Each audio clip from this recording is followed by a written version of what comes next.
Am achiziționat un Mavic LT70 Heavy Duty. Am optat pentru varianta cu pânză mai lată de 50 de mm. Am achiziționat mai multe modele de pânze și am remarcat că utilajul are capacitatea de a funcționa la un nivel superior dacă este folosit cu exactitate conform indicațiilor producătorului. Ok, hai dăm tic în partea asta. Hai dăm pic la mine.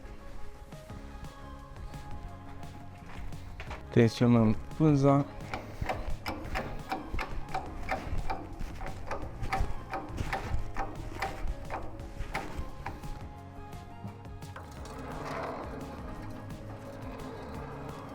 După ce am pus pânza, am așezat-o, am tensionat-o la 75 de PSI.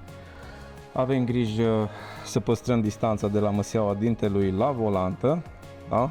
La inelul de prindere a curelei. Curelele astea să fiind mai late, dau o stabilitate mult mai bine la pânza de 50, inclusiv că au și profilul ăsta agresiv 7x47 cu cameră de rumeguș, scoate rumegușul mai bine și stabilitate la pânză mult mai bună.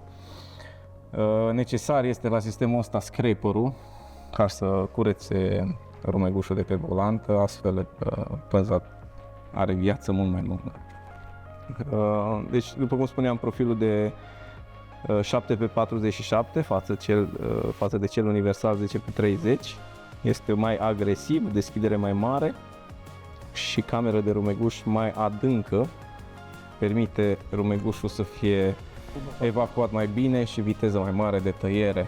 Necesar este și rolele late, da? Pentru pânza de 50, cu tensionare corectă de 6 mm maxim pe ele și rola mobilă care ne permite ghidajul pânzei cât mai aproape de suprafața de tăiere.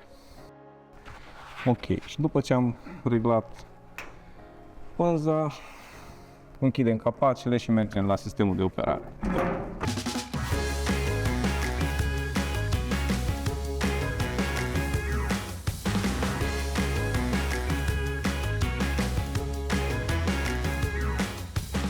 În faza în care încă învățăm să-l folosim așa cum trebuie, are o lună sau două de când l-am achiziționat, dar este generator de satisfacție.